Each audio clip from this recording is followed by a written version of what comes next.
Good day, brothers and sisters! Welcome po sa unang araw ng ating devotion. Bago yan, let's pray first. In the name of the Father, and of the Son, and of the Holy Spirit. Thank you for this day. Thank you for giving us opportunity to learn your word. Please help us to understand it and apply it in our life. This all we pray in the name of Jesus. Amen. Ang topic po natin ngayon ay ways in how to become a true Christian. Pero, bago tayo mag-proceed sa topic na yan, let's talk about Father's love first. Our text is written in Luke 15, verses 11 to 24. I challenge you to read the whole story. In verse 20 it said, "So he returned home to his father, and while he was still a long distance away, his father saw him coming. Filled with love and compassion, he ran to his son, embraced him, and kissed him." Kung babasahin natin ang buong kwento, malalaman natin dito kung gaano tayo kamahal ng Diyos, katulad ng pagmamahal ng isang ama sa kanyang anak. Kahit pinagpalit siya ng kanyang anak sa mga makamundong bagay, at iniwan siya ng kanyang anak at nagpakasasa sa tawag ng laman, pag-inom ng alak, pambababae, at nalubog siya sa kasalanan. At dahil sa kasalanan na kanyang ginawa, dumating ang panahon na pinagbayaran niya ito. Naubos ito lahat at wala nang natira sa kanya, kung hindi ang pag-asa na maaari pa siyang makabalik sa kanyang ama na nagmamahal sa kanya. Nagpakumbaba siya at sinabi na, "Father, I am no longer be called your son. Treat me as one of your servants." But his father did not treat him as a servant, but hugged him and kissed him. Sobrang saya niya na bumalik na ang kanyang anak sa kanya. Sabi pa nga niya, "He is dead, but now alive. He was lost, and yet now find." Ganyan din tayo. Minsan, sinikap natin na mabuhay para sa ating sarili, na wala ang Diyos. Naisip natin na kaya natin ito dahil malaya naman tayo na gawin ang ating kagustuhan. Lumabas tayo sa safe place natin, which is sa kamay ng Diyos. Nagpalubog sa kasalanan, nagpadala sa tawag ng laman, nakipag-inuman, nakipagtalik kahit hindi pa kasal, nagpakasala at napunta sa maling tao, hanggang dumating sa point na tila naubos na tayo. Dumating sa point na tila hindi na natin kilala ang ating sarili. Masyado tayong dumepende sa ating sarili at kinalimutan ang Diyos na tunay na kumikilala at nagmamahal sa atin. Pero andyan pa rin siya, naghihintay sa'yo, katulad ng paghihintay ng isang ama sa kanyang suwail na anak. Gusto niya na palayain ka sa bandages na nakakapit sa iyo ngayon. Ano ba yung mga bandages mo? Ito ay ang mga kasalanan. Ang kasalanan na nakakapit sa iyo ngayon, na nagdudulot sa iyo ng sakit sa kalooban, katulad ng failure, heartache, betrayal, anxiety, and even depression. Minsan, ang nangyari sa atin ay resulta yan ng mali natin na desisyon. Resulta yan ng paglabas natin sa guidance ng Diyos. Resulta yan ng paglimot natin sa Kanya.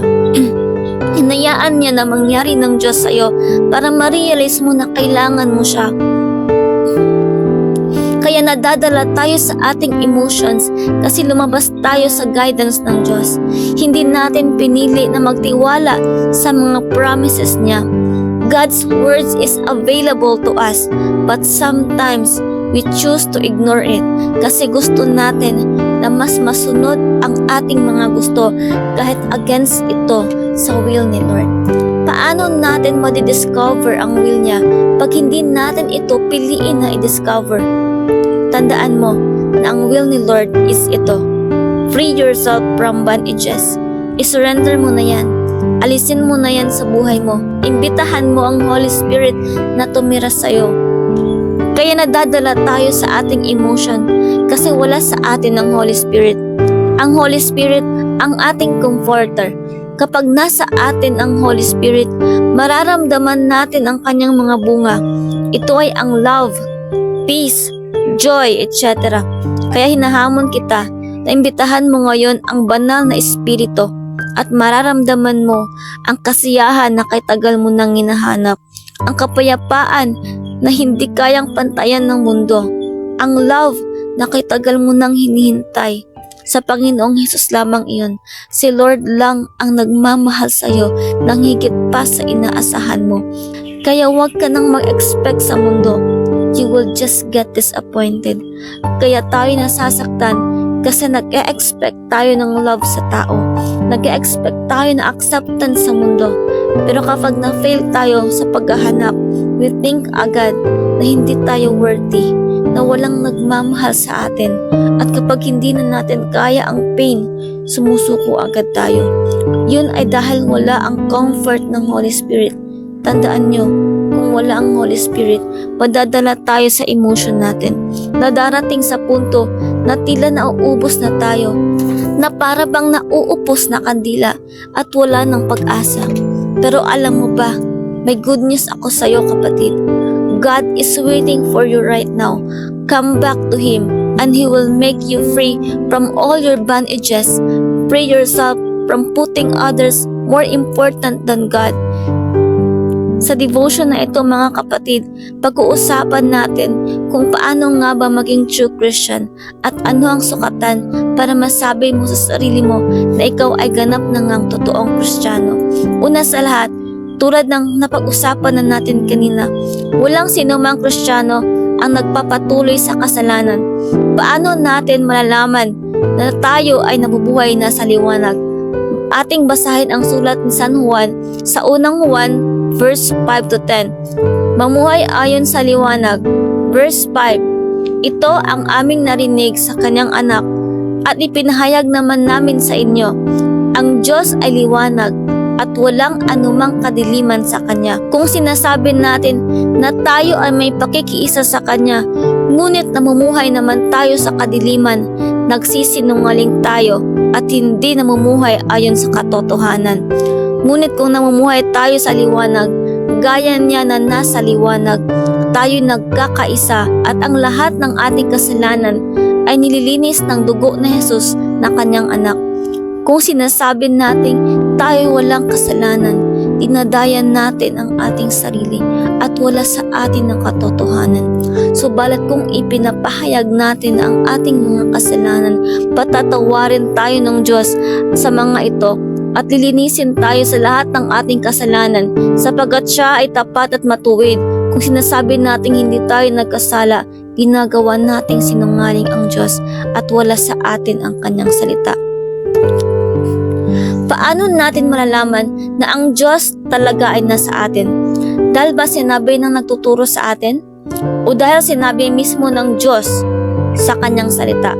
May mga tao na confident na gumawa ng masama kasi para sa kanila, ligtas na sila no matter what. May ganyan kasi na teacher, which is mga false teacher kasi mali ang kanilang tinuturo. Dapat maging aware tayo sa kanila kasi may mga tao na nagpapakasasa lang sa tawag ng laman knowing na mali ito ayon sa Bible pero kiniklaim pa rin nila na tama. Maybe kaya dumadami ang LGBT kasi may mga false teachers, tinotolerate nila. It's okay to live like that. Love naman kayo ni Lord. Palagi nila pinapa-emphasize na love sila ni Lord at hindi kailangan na magbago. Sila pa nga mismo ang nagpapakasal sa kanila. Dahil sa panahon ngayon ay may mga LGBT church na nga. I know may mga ganyan. Kaya confident sila sa pagpapakasala. Kapag nag-warn ka sa kanila, iisipin agad nila na hinusgahan mo sila. Sa bagay, lahat naman tayo ay may freedom at hindi natin sila mapipilit if talagang ganyan ang if yan talaga ang makakapagpasaya sa kanila, di ba? Pero ang pinupoint ko lang through the Holy Word of God na mali yun. Ang sabi sa salita ng Diyos, those who continue to sin is the children of the devil, and those who live in righteousness is the children of God. Diyan natin makikilala kung sino ang anak ng Diyos at kung sino ang anak ng Diablo. Kaya ang unang punto dito upang maging true Christian Aminin mo sa sarili mo na ikaw ay nagkasala. Alam natin na wala sa atin ang perpekto. Kaya kapag kiniklaim mo na hindi ka nagkasala, sinasabi mo na sinungaling ang Diyos at wala sa iyo ang kanyang salita. Kaya alisin mo na ang pride at lumapit ka sa Diyos. Ngayon na alam na natin na tayo ay makasalanan, ay mas lumapit tayo sa Diyos. Alisin mo na ang pride sa puso mo at huwag ka mamuhay ayon sa gusto ng laman mo. Oo, mahal ka ng Diyos, pero hindi ibig sabihin nito na dahil mahal ka niya at kukonsintihin ka niya. Mas alam niya kung ano ang mas nakakabuti sa'yo, kaya sa kanya ka lumapit at huwag sa mundo. Kaya ka lang pasayahin ng mundo, pero hindi ka kayang iligtas. Second point, huwag ka sumunod sa puso mo. Lagi natin tandaan na ang puso natin ay mapanlinlang. Sabi sa Book of Jeremiah 17:19, mapanlinlang ang puso at hindi na magagamot. Sino ang makakaunawa rito? Kaya naman, kapag sinunod natin ang ating puso, ito ang magdadala sa atin sa kapahamakan. Dahil kung mapanlang ang tingin ng crush mo, higit pa dyan ang puso mo. Aminin mo, may mga bagay na gusto mo ngayon, pero bukas ay hindi na. May mga bagay na ayaw mo ngayon, pero bukas ay gusto mo na. Ganyan ang puso natin. Kaya sinabi sa Bible na bantayan natin ang ating mga puso dahil delikado kapag ito ang nagdidikta sa atin. Tandaan, hindi stable ang ating emosyon, kaya huwag mong hayaan na ito ang magdesisyon sa patutunguhan ng buhay mo. Maraming tao ang broken-hearted dahil sunod ng sunod sa puso nila. Maraming pamilyang nawawasak dahil sa pagsunod sa puso. At maraming tao ang mapupunta sa impyerno dahil sa pagsunod sa puso. Kaya kapatid, huwag kang sumunod sa iyong puso, bagkus ay bantayan mo ito at sumunod ka sa Diyos. Ang purpose kung bakit nag-iwan ang Diyos sa atin ng instruction ay upang malaman natin ang tamang direksyon. Katulad lang yan, halimbawa kapag naglalakbay ka, kapag wala kang mapa, hindi ba maliligaw ka? Hindi enough na sundin na lang ang nararamdaman dahil hindi mo tiningnan ang iyong mapa. Tayong mga tao ay nasa ilalim ng paglalakbay sa mundong ito at kinakailangan nating sumunod sa ating mapa. At ito ang Bible. Because it is known as basic instruction before living on earth. Dahil dito nakasulat ang proper instruction ng Diyos kung paano tayo mamuhay. Maaring sasabihin mo because of pride na hindi naman ako ginawa ng Diyos na robot eh. May sarili akong will at karapatan na piliin kung ano ang makakapagpasaya sa akin. I'm sure may intindihan ako ng Diyos kasi mahal niya ako. Sabihin na natin na tama ka, mahal ka ng Diyos at may karapatan ka na piliin kung ano ang makakapagpasaya sa'yo. Pero kapatid, tandaan mo ito na ang gusto mo at ang gusto ng Diyos ay iba. Hindi mo pwedeng sabihin na itong gusto ko ay matatanggap rin ng Diyos kasi mahal niya naman ako. Dahil hindi mo pag-aari ang Diyos, hindi ikaw ang lumikha sa Diyos. Siya ang lumikha sa'yo. Kaya ang gusto niya ang masusunod at hindi ang gusto mo. Oo, hindi ka robot. Binigyan ka ng Diyos ng kalayaan sa pagpili. Yun ay upang malaman ng Diyos kung sino ang sa Kanya at kung sino ang kay Satanas. Si Satanas ay rebelde at hinulog ng Diyos sa lupa dahil pinili niya na sundin ang gusto niya kaysa sa gusto ng Diyos. Kaya ang misyon niya ay hikayatin ka na magrebelde rin katulad niya sa pamamagitan ng paggamit sa iyong puso bilang weapon para linlangin ka. Kaya naman nangako ang Diyos, kung susunod ka sa Kanya at tatanggapin ang anak niya, ay bibigyan ka niya ng karapatan na maging anak ng Diyos. John 1:12. At bibigyan ng reward na mabuhay na walang hanggan kasama niya. John 10:28-30. Pero kung pipiliin mo na sundin ang gusto mo, katulad ng ginawa ni Satanas, at kapag nagpalinlang ka sa kanya sa pamamagitan ng pagsunod sa puso mo, ay kasama ka ni Satanas na itatapon sa dagat-dagatang apoy na hinanda ng Diyos para kay Satanas at sa kanyang mga anghel. Matthew 25:41. Kaya kapatid, mamili ka. Gusto mo o ang gusto ng Diyos? Remember, dapat isa lang. Isang bagay na lang ang kailangan malaman ng tao. Katakutan mo ang Diyos at sundin ang kanyang utos sapagkat ito lamang ang kadahilanan kung bakit niya ginawa ang tao. Mangangaral 12:13. Third point, magbago ka. Huwag mo mahalin ang mundo. Sabi ni St. John sa 1 Juan 2:15-17, huwag ninyong ibigin ang sanlibutan o ang mga bagay na nasa sanlibutan. Ang umiibig sa sanlibutan ay hindi umiibig sa Ama. Ang lahat ng nasa sanlibutan, ang pagnanasa ng laman, ang pagnanasa ng mga mata, at ang mga pagmamalaki sa buhay na ito ay hindi nagmumula sa Ama, kundi sa sanlibutan. Mawawala ang sanlibutan at ang lahat ng mga bagay na pinagnanasaan ng mga tao. Ngunit ang sumusunod sa kalooban ng Diyos ay mabubuhay magpakailanman. Malinaw ang sinasabi ng Diyos sa pamamagitan ni St. John na huwag mamahalin ang mundo o ang mga bagay sa mundong ito. Dahil kapag mahal mo ang mundo, ang pagmamahal ng Ama ay wala sa iyo. Dahil ang mga bagay sa mundong ito, tulad ng lust of the eyes, porn, online games, sexy pictures, lust of the flesh, premarital sex, masturbation, etc., and the pride of life, worldly accomplishment, is not from the Father, but from the world. Kaya mas mahalin mo ang Diyos, huwag ang mundo. Tandaan, oo, kaya kang pasayahin ng mundo, pero sandali lang. Samantalang ang Diyos, kaya kanyang iligtas at bigyan ng buhay na walang hanggan.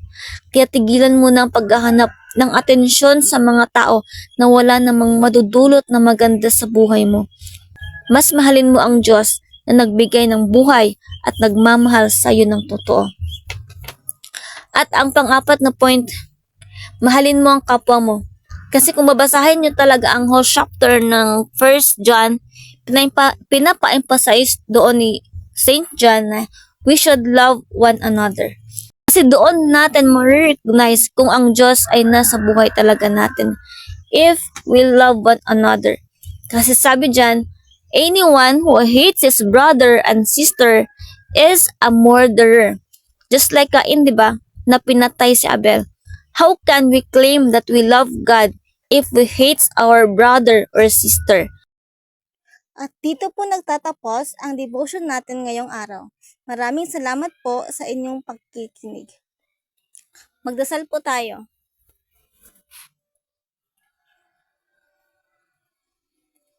Panginoon, maraming salamat po sa devotion namin ngayong araw. Sana po tumatak ito sa aming puso at isipan at hindi namin ito makalimutan. Salamat po sa iyong napakabuting hangarin para sa amin, Lord. In Jesus' name, Amen. Sa ngalan ng Ama, ng Anak at ng Espiritu Santo. Amen.